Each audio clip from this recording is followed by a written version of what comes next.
मेरे बच्चे, एक खूबसूरत तोहफा तुम्हारा इंतजार कर रहा है। आज वक्त है अपने पंख फैलाने का, इस खुले आकाश में उड़ जाने का। मेरे बच्चे, तुम अब तक जिसे अपना पूरा संसार समझ रहे थे, वह तो बस एक छोटा सा अंश था। अपने पंख खोलो। जी हाँ मेरे बच्चे, तुम्हारा संसार तो यह खुला आकाश है, जहाँ तुम बंधन मुक्त विचार करते हो। मेरे बच्चे, एक खूबसूरत तोहफा तुम्हारी ओर आ रहा है। यह तोहफा मेरी तरफ से मेरे बच्चे के लिए है। यह तुम्हारे जीवन में उत्साह और उमंग को वापस लाएगा। इस खूबसूरत तोहफे की पहचान तुम्हें स्वयं करनी है। किसी को यहाँ एक व्यक्ति के रूप में प्राप्त होगा, तो किसी को खूबसूरत जीवन साथी के रूप में प्राप्त होगा, किसी को नन्हे शिशु के रूप में, तो किसी को जीवन की नई दिशा के रूप में। लेकिन यह सभी के लिए अत्यंत भाग्यशाली होगा। जी हाँ मेरे बच्चे, यह तुम्हारे लिए अत्यंत भाग्यशाली साबित होगा, इसलिए इसे बीच में छोड़कर मत जाना। मेरे बच्चे, इस तोहफा को स्वीकार करने के लिए इस संदेश को लाइक करके इस चैनल को सब्सक्राइब करना, साथ ही साथ धन्यवाद माँ लिखकर तुम अपनी स्वीकृति प्रदान करा देना। मेरे बच्चे, तुम्हारी ऊर्जा का स्तर बढ़ चुका है। यदि तुम अपने आप को एक दृष्टा बनकर देखो, तब तुम पाओगे तुम्हारे व्यक्तित्व ने अब तक कितना परिवर्तन आ चुका है। तुम यदि अपनी तुलना पहले से करो, तब तुम देखोगे तुम्हारा किस प्रकार रूपांतर हुआ है। मेरे बच्चे, क्या यह सब एक दिन में संभव था? क्या तुमने कभी कल्पना की थी जिस प्रकार से तुम्हारा विश्वास होगा? क्योंकि यह सब प्राकृतिक द्वारा पूर्व निर्धारित होता है। जिस प्रकार विद्युत धारा प्रवाह के लिए उसी तरह चयन किया जाता है, जिस तार की क्षमता उस धारा को प्रवाहित कर सके।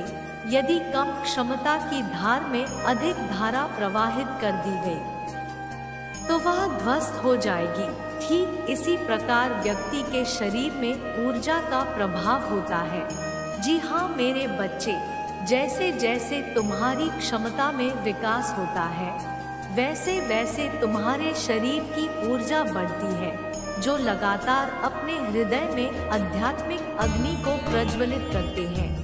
उनकी क्षमता बढ़ती चली जाती है और अनंत धारा उनके शरीर में प्रवाहित होती है, जिसे वह सरलता से सहन कर लेते हैं।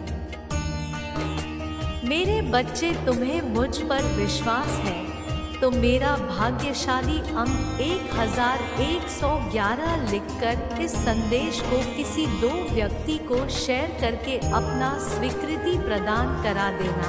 मेरे बच्चे, तुम्हारे साथ जो कुछ भी हो रहा है, तुम उससे घबराओ मत। यह सब तुम्हारी यात्रा का विशेष अंग है। एक पड़ाव पार करते ही तुम्हारे लिए दूसरा द्वार खुल जाएगा। तुम इतना स्मरण रखो, मैं सदा तुम्हारे साथ हूँ।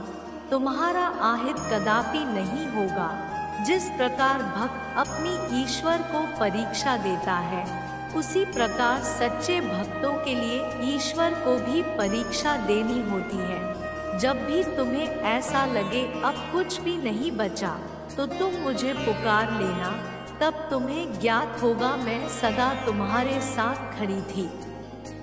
जो तोहफा मैंने तुम्हें भेजा है, उसके लिए खुद को तैयार करो, क्योंकि बहुत जल्द वह तुम्हें मिलने वाला है। चलो थोड़ा मुस्कुराओ, तुम्हारी मुस्कान पूरे वातावरण को आनंदित करती है। मेरे बच्चे, यूं उदास होकर ना बैठा करो। मेरे बच्चे, एक बड़ी अच्छी कहावत है, जब एक द्वार बंद होता है, तब ईश्वर स्वयं तुम्हारे लिए एक नए द्वार खोल देते हैं।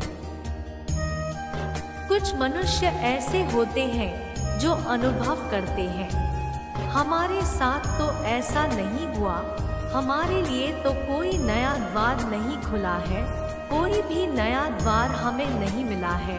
उस विषय में चिंता करते हैं और दुखी हो जाते हैं और सोचते हैं ऐसा क्यों हुआ।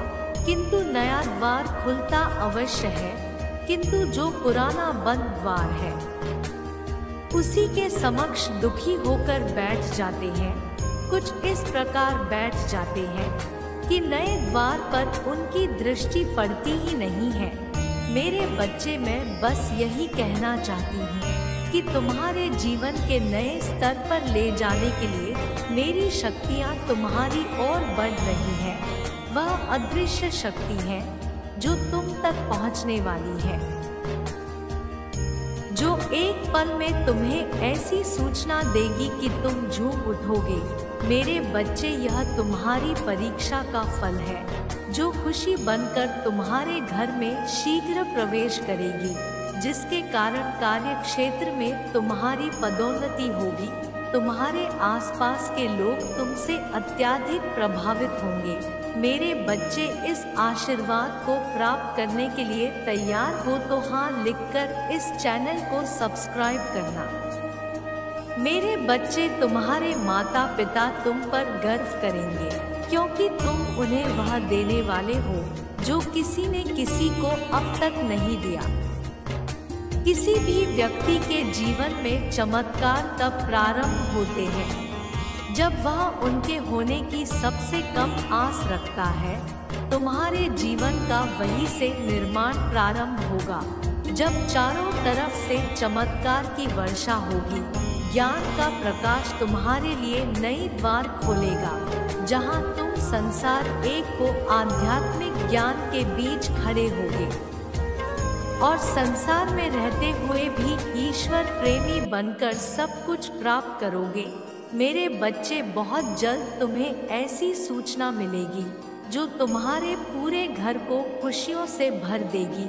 मेरे बच्चे, देखो यह दुनिया कितनी छोटी है। एक ही समय में कोई अत्यधिक पीड़ा में होता है तो कोई अत्यधिक प्रसन्न। एक ही समय में किसी के घर में शिशु का जन्म होता है और कहीं उल्लास का माहौल होता है। वहीं उसी समय एक घर में किसी के घर देहांत हुआ होता है, जहां मातम है।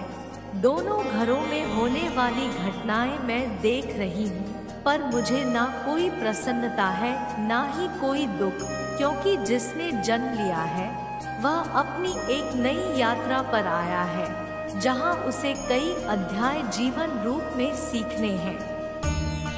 और किसी की मृत्यु हुई है, वह कई अध्याय शिकस्त मेरे पास आ रहा है।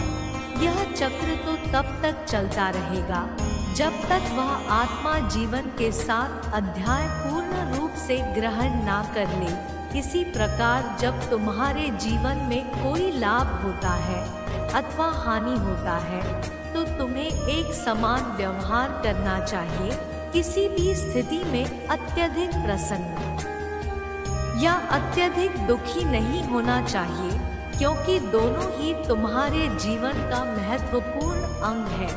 मेरे बच्चे, आज तुम दुखी हो सकते हो तो निश्चित ही कल तुम्हें इतनी ही मात्रा में खुशी भी मिलेगी। यदि आज तुम अत्यधिक प्रसन्न हो तो हो सकता है कल तुम्हें दुखी भी होना पड़े। इसलिए आज मैं तुम्हें एक गुप्त मंत्र दे रही हूँ। जीवन में परिस्थिति चाहे जो भी हो, सदैव ईश्वर का स्मरण हृदय से करते रहना। ऐसा करने से जीवन में सुख और दुख एक समान लगने लगते हैं। जब तुम्हें कोई बड़ी उपलब्धि हासिल हो तो उसे ईश्वर की सेवा समझकर ईश्वर के चरणों में समर्पित कर दो। ऐसा करने से तुम्हारे भीतर अहंकार का वास नहीं होगा। प्रत्येक दिन जो भी अच्छे कर्म करो उसे ईश्वर की सेवा समझो। इसी प्रकार जब तुमसे कोई गलती हो तो उसे भी ईश्वर के चरणों में समर्पित कर स्वीकार करो। आज जो मैंने तुम्हें बताया है, इसे जानने में व्यक्ति को बरसों बीत जाते हैं। यदि आज इस गुप्त ज्ञान को तुम अपनी पोटली में बांध लोगे तो अनंत काल तक तुम्हारी यात्रा सुखद होगी। मेरे बच्चे, एक बात मैं तुम्हें आज बताती हूँ। सदा लक्ष्य सामने नहीं होता, कभी कभी उसे ढूंढना पड़ता है। यह याद रखो, यह यात्रा बड़ी कठिन होती है और इसी कारण से सदैव तेज चलना, शीघ्र गति से चलना ही पर्याप्त और आवश्यक नहीं है। इससे भी अधिक महत्वपूर्ण है सोच समझकर चलना। सोच समझकर जब चलोगे तब यह कदम सबसे अधिक श्रेष्ठ होंगे। कब किस मोड़ पर मुड़ना है, कब किस मोड़ पर नहीं मुड़ना है, कब गति अधिक होनी चाहिए, कब नहीं, कब रुकना है, इस सब का ज्ञान प्राप्त करना आवश्यक है। तुम्हारे लिए बहुत सारी चीजें इस सृष्टि में हैं। मेरे बच्चे, किसी चीज की कोई कमी नहीं है। तुम्हें सब कुछ मिल सकता है। किसी भी तरीके का रुकावट, कोई भी मुसीबत, कोई भी बाधाएं तुम्हारा कुछ नहीं बिगाड़ सकता, क्योंकि तुम्हारे साथ तुम्हारी माता है। पर अचानक से जब तुम लोगों की बातों को सुनकर परिस्थितियों में बदलाव करते हो, अलग अलग ऊर्जा से जुड़ जाते हो और खुद को यह इजाजत देते हो कि तुम इन चीजों के बारे में बहुत ज्यादा सोचो, तब तुम्हें एक बात ध्यान रखना है। जब तुम बहुत ज्यादा शक्तिशाली महसूस कर रहे हो अपने भीतर, तब तुम अच्छा सोच रहे हो, अच्छी बातों पर ध्यान लगा रहे हो, तब लोगों की बातों के बारे में कम सोचना है, दूसरे लोगों के बारे में बातें कम करना है और उस वाली भावना पर ज्यादा ध्यान देना है जो भावना तुम्हें अपने भीतर से आ रही है। याद रखो, अलग अलग परिस्थितियां तुम्हारे जीवन में आएंगे ही तुम्हारी जांच परख करने के लिए, लेकिन पूरे दिन उन चीजों के बारे में नहीं सोचना है। कुछ पल ऐसा भी महसूस करना है कि तुम अंदर से क्या चाहते हो, तुम्हारा मन तुम्हें क्या कह रहा है, तुम्हारा व्यक्तित्व तुम्हें क्या कह रहे हैं। क्योंकि यदि तुम अपने आप के साथ एक रहते हो तो यह एक रखने वाली भावना ही तुम्हें भगवान के साथ एक कर देती है, तुम्हें भगवान के साथ जोड़ देती है। जब तुम खुद के साथ पूरे दिन जुड़े रहोगे तभी तो तुम उसके साथ एक होंगे। और जैसे ही तुम साथ एक हो जाते हो तब तुम अपने जीवन में सभी चीजों को अपनी ओर आकर्षित करने लग जाते हो। जब तुम्हारा संबंध, तुम्हारा रिश्ता खुद के साथ ही टूट जाता है तब तुम्हारा रिश्ता उस भगवान के साथ भी टूट जाता है। इसलिए तुम्हें भी ईश्वर के साथ अपने रिश्ते को मजबूत बनाना है और तुम्हारे लिए वह चाबी तुम्हारे पास ही है।